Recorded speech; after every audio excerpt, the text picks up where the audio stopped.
Thank you, sir. I have with me now Mike Nephew of the American Indian Society. Namaskar. I've said I'm thankful that you are all well.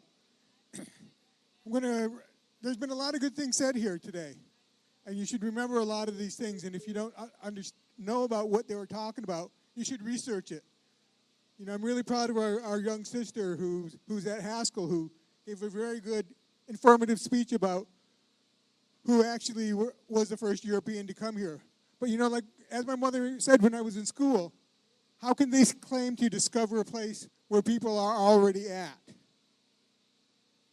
He came over here on the guise of going somewhere else, got back there, told him he'd been where he wasn't, and got credit for it.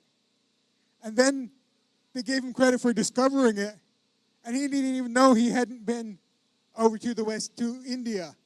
It was America Vespucci who was the one who proposed that idea to most of Europe at that point in time. So he didn't even know that he wasn't in India. He thought this was part of India. It wasn't a discovery. He thought he was claiming it, and he thought he was claiming someplace else. There are a lot of issues still going on, not just in the U.S., not just in Canada, but also in South America. In the past couple of weeks, they have been attacking the indigenous fishermen in Nova Scotia. I just read that they burned down one of the processing houses for the lobsters that the indigenous people in Canada were using. They've had calls out to the Canadian government to do something about it, and the government has not stepped up. The non-indigenous fishermen are harassing them. They're cutting their lines to their lobster traps. They've lost hundreds of lobster traps because they cannot find them because the buoys have been cut from them. And these are what the non-indigenous population is doing when we try to exert our rights that have been guaranteed to us in treaties, our rights that we had before we even had those treaties, our rights that were given to us by our Creator. Those are the things that are being trampled on, even today. Claiming this as Indigenous Peoples Day is only just the start. It's not the whole thing. The whole thing is protecting our people. They talked about our murdered and missing women.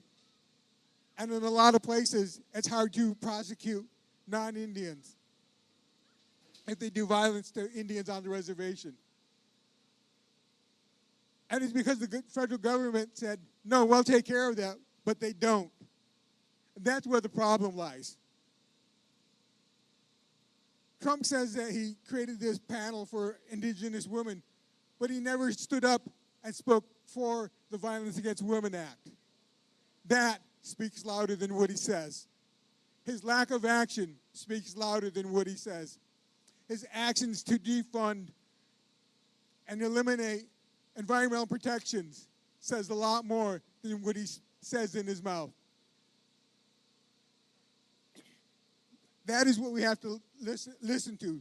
Not what he says, but what his actions are and the deeds that he has done or not done. What he steps up to do or what he backs away from doing. Those are the things that you need to look at when you look at all of your politicians. Namaskar.